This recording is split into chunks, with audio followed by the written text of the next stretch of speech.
जय श्री कृष्ण, जय श्री राम। श्रीमद् भागवत के अष्टम स्कंद में आपका स्वागत है। आज से हम अष्टम स्कंद शुरू करेंगे।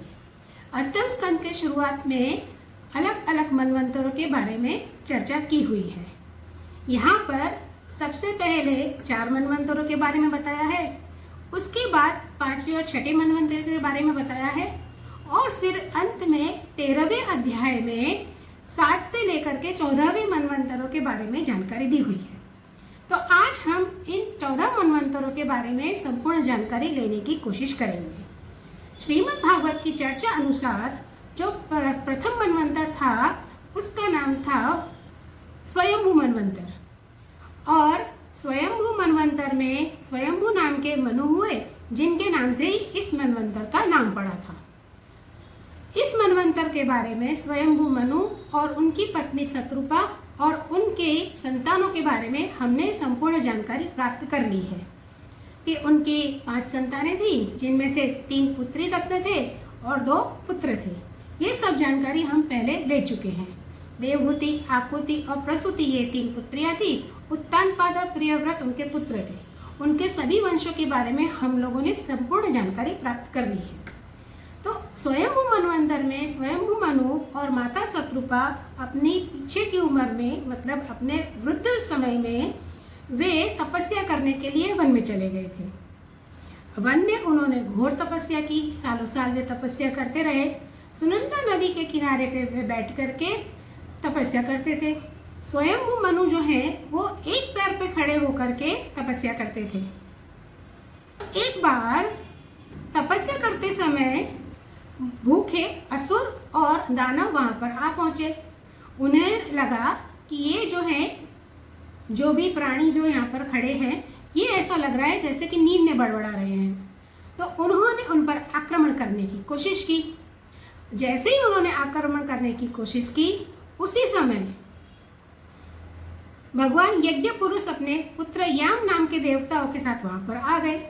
उन्होंने उन असुरों को, जो कि स्वयंभू मनु को खाने की इच्छा से उन पर प्रहार करने वाले थे, तो उन असुरों का संहार किया और फिर वे इंद्र के पद पर प्रतिष्ठित होकर स्वर्ग का शासन करने लगे। ये थे प्रथम मनवंतर के मनु, स्वयंभू मनु। आगे देखते हैं। दूसरे मनु जो हुए वे थे स्वरोचिष मनु। वे अधि के पुत्र थे। स्वरोचिष मनु के पुत्रों के नाम हैं देवद्युमान, सुषेण, रोचिष्मान आदि उनके पुत्र थे। उस मनवंतर में इंद्र का नाम था रोचन और देवगण तुषित आदि थे। ऊर्जस्तम आदि वेदवाणी गण सप्तऋषि थे। इस मनवंतर में वेदशिरा नाम की ऋषि की पत्नी तुषिता थी। उसके गर्भ से भगवान ने अवतरण ग्रहण किया था और वे विभु के नाम से प्रसिद्ध हुए थे। वे आजीवन नैष्ठिक ब्रह्मचारी रहे और उन्होंने अपने आचरण से शिक्षा ग्रहण करके 88,000 व्रतनिष्ठ स्त्रियों को भी ब्रह्मचर्य का पालन किया था। तीसरे मनवंतर में मनु हुए उत्तम, जो कि वित्त के पुत्र थे। इस मनवंतर में वशिष्ठ जी आदि 7 सप्तऋषि थे। सत्य, वेदश्रुत, भद्र नामक अन्य प्रधान देवगण थे और इंद्र का नाम था सत्यजीत। इस समय धर्म की पत्नी सुनृति के गर्भ से पुरुषोत्तम भगवान सत्यसेन के नाम से उन्होंने अवतरण ग्रहण किया था। उनके साथ सत्यव्रत नाम के देवगण भी थे। उस समय इंद्र सत्यजीत के सखा बनकर भगवान ने असत्य परायण, दुशील और दुष्ट यक्षों, राक्षसों एवं जीवद्रोही भूतगणों का संहार किया था। चौथे मनु का नाम था तामस। वे तीसरे मनु उत्तम के ही सगे भाई थे। उनके पृथु, ख्याति, नर, केतु इत्यादि उनके पुत्र थे। सत्यक, हरि और वीर नाम के देवताओं के प्रधान गण थे। इंद्र का नाम था त्रिशिख। इस मनवंतर में ज्योतिर्धाम आदि सप्तऋषि थे।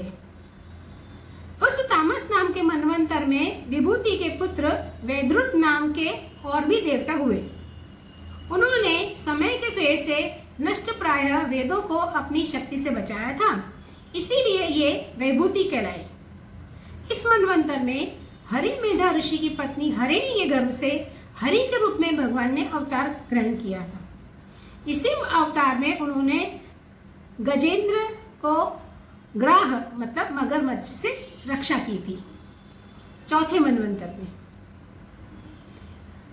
मनवंतर में ही गजेंद्र मोक्ष की कथा आती है। यह कथा हम आगे की वीडियो में जानेंगे। अब जानते हैं पांचवें मनवंतर के बारे में। पांचवें मनवंतर में मनु का नाम था रैवत। वे चौथे मनु तामस के सगे भाई थे, मतलब तीसरे मनु उत्तम, चौथे मनु तामस और पांचवें मनु रैवत, ये सभी भाई थे। उनके अर्जुन, बलि, विंध्य आदि कई पुत्र थे। इस मनवंतर में इंद्र का नाम विभु था और भूतराय आदि देवता प्रधानगण थे। उस समय हिरण्यरोमा, वेदशिरा, ऊर्ध्वबाहु आदि सप्तऋषि थे। तो इस पांचवें मनवंतर में हृदयरोमा, वेदशिरा, ऊर्ध्वबाहु आदि सप्तऋषि थे। उनमें से सब ऋषि की पलिका नाम की वैकुंठा, उन्हीं के गर्भ से वैकुंठ नाम के श्रेष्ठ देवताओं के साथ अपने अंश से स्वयं भगवान ने वैकुंठ नाम का धारण किया और उन्होंने अवतार लिया। उन्होंने लक्ष्मी देवी की प्रार्थना से उनको प्रसन्न करने के लिए वैकुंठ धाम की रचना की थी। वह लोक समस्त लोकों में श्रेष्ठ है, मतलब वैकुंठ धाम समस्त लोकों में श्रेष्ठ है। उन्होंने वैकुंठ धाम की रचना की थी और वैकुंठ धाम ही अवतरित हुआ था। छठे मनवंतर में मनु हुए चाक्षुष। यह चाक्षुष मनवंतर हुआ। उनके पुरु, पुरुष, सुन आदि कई पुत्र थे। इंद्र का नाम था मंत्रद्युम्न और प्रधान देवगण आप्य आदि थे। उस मनवंतर में हविष्यमान और वीरक आदि सप्तऋषि थे। जगतपति भगवान ने उस समय भी वैराज को अपनी संबुद्धि के गर्भ से अजित नामक अंश अवतरण किया था। अजित नाम का अंशावतरण ग्रहण किया था। उन्होंने ही समुद्र मंथन करके देवताओं को अमृत पिलाया। वे ही कच्छप रूप धारण करके मंदरांचल पर्वत की नीचे रखने वाली मथानी बने थे। छठे मनवंतर में भगवान श्री हरि विष्णु ने कच्छप रूप धारण किया था। अब आगे बात करते हैं हम सातवां मनवंतर जो अभी चल रहा है, जिसे हम वैवस्वत मनवंतर कहते हैं और यह वैवस्वत मनु के नाम से जाना जाता है, जो अभी वर्तमान का मनवंतर है। वैवस्वत मनु के 10 पुत्र हुए। इक्ष्वाकु, नभग, धृष्ट, सरयाति, नरिष्यंत, नाभाग, दिष्ट, करुष, पृषद और वसुमन। परीक्षित इस मनवंतर में आदित्य थे। वसु, रुद्र, विश्वदेव, मरुदगण, अश्विनी कुमार ये सभी प्रधान देवतागण थे और इंद्र का नाम पुरंदर है। कश्यप, अत्रि, वशिष्ठ, विश्वामित्र, गौतम, जमदग्नि और भारद्वाज ये सप्तऋषि हैं जो अभी के मनवंतर में हैं। इस मनवंतर में भी कश्यप की पत्नी अदिति के गर्भ से आदित्य के छोटे भाई वामन के रूप में भगवान विष्णु ने अवतार ग्रहण किया है। विवस्वान मनवंतर में विवस्वान मनु की 2 पत्नियां थी। एक का नाम था संज्ञा और दूसरी पत्नी का नाम था छाया। संज्ञा और छाया ये दोनों ही विश्वकर्मा की ही पुत्री हैं। वैवस्वत मनु जो कि स्वयं सूर्य भगवान है, उनकी ही ये 2 पत्नियां हैं, संज्ञा और छाया। संज्ञा से उन्हें 2 संतानें हुई जिनका नाम है यम और यमी, जो मतलब यमराज हैं, और यमुना देवी हैं, यमुना माता हैं जो नदी बन करके बह रही हैं। तो यमुना महारानी और यमराज ये दोनों संज्ञा की संतानें, और छाया से 3 संतानें हुई जिनका नाम है सावर्णी, सनेश्वर और तप्ती। जब संज्ञा ने वड़वा का स्वरूप धारण किया तब उन्हें 2 पुत्र हुए और वे थे अश्विनी कुमार, जो 2 अश्विनी कुमार हैं। और ऐसा कहते हैं कि 8वें मनवंतर में विवस्वान के पुत्र सावर्णी ही मनु होंगे और उनके पुत्र होंगे निर्माग, विजसक आदि। 8वें मनवंतर में विरजा और अमृतप्रभ नाम के देवगण होंगे। इन देवताओं के इंद्र होंगे विरोचन के पुत्र बलि। विष्णु भगवान ने वामन अवतार ग्रहण करके इन्हीं से 3 पग पृथ्वी मांगी थी। जो बलि राजा हैं उनसे ही 3 पग पृथ्वी मांगी थी। तो बलि राजा के पुत्र 8वें मनवंतर में विरोचन बन के आएंगे और वे इंद्र होंगे। इंद्र आगे चल करके समस्त ऐश्वर्य का इंद्र पद का त्याग करके परम सिद्धि प्राप्त करेंगे। गालव, दीप्तिमान, परशुराम, अश्वत्थामा, कृपाचार्य, ऋषिशृंग और भगवान वेदव्यास ये 8वें मनवंतर में सप्तऋषि होंगे। इस समय ये लोग योग बल से अपने आश्रम मंडल में स्थित हैं।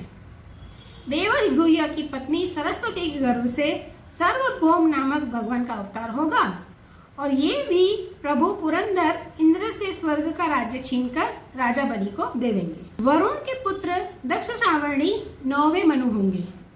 भूत केतु, दीप केतु आदि उनके पुत्र होंगे।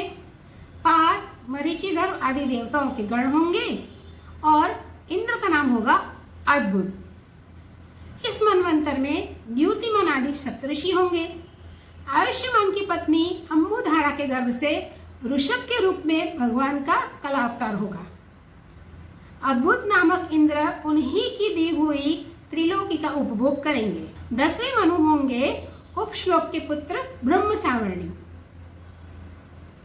उनमें समस्त सगुण निवास करेंगे। भूरिशेन आदि उनके पुत्र होंगे और हविष्मान, सुकृति, सत्य, जय, मूर्ति आदि सप्तऋषि होंगे।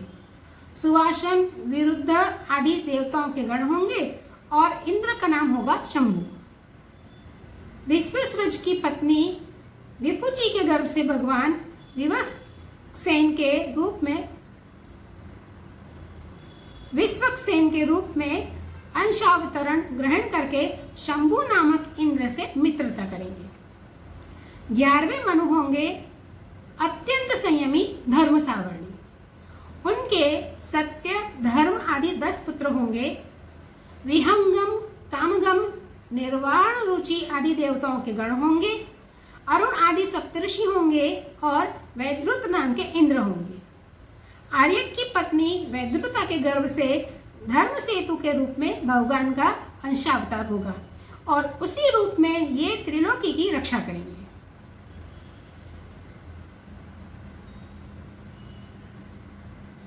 12वें मनु होंगे रुद्र सावर्णी। उनके देववान, उपदेव और देवश्रेष्ठ आदि पुत्र होंगे। उस मनवंतर में रुतधामा नामक इंद्र होंगे और हरित आदि देवगण होंगे। तपोमूर्ति, तपस्वी, अनिधक आदि सप्तऋषि होंगे। सत्यसाह की पत्नी सुनुता के गर्भ से स्वधाम के रूप में भगवान का अंशावतार होगा और उसी रूप में भगवान उस मनवंतर का पालन करेंगे। 13वें मनु होंगे परम जितेंद्र देव सावर्णी। चित्रसेन, विचित्र आदि उनके पुत्र होंगे। सुकर्म और सुत्रम आदि देवगण होंगे तथा इंद्र का नाम होगा दिवसपति। उस समय नीमक और तत्वदर्श आदि सप्तऋषि होंगे। देवेंद्र की पत्नी बृहति के गर्भ से योगेश्वर के रूप में भगवान अंशावतार होगा और उसी रूप में भगवान दिवसपति को इंद्र पद देंगे। 14वें मनु होंगे इंद्र सावर्णी। पुरु, गंभीर बुद्धि आदि उनके पुत्र होंगे। उस समय पवित्र चाक्षुक आदि देवगण होंगे और इंद्र का नाम होगा सुचि। अग्नि, बाहु, सुचि, शुद्ध और मागध आदि सप्तऋषि होंगे। उस समय सत्रायण की पत्नी विताना के गर्भ से बृहद भानु के रूप में भगवान का अवतार होगा और वे कर्मकांड का विस्तार करेंगे। ये जानकारी आपको कैसी लगी कृपया कमेंट करके जरूर बताइएगा। धन्यवाद।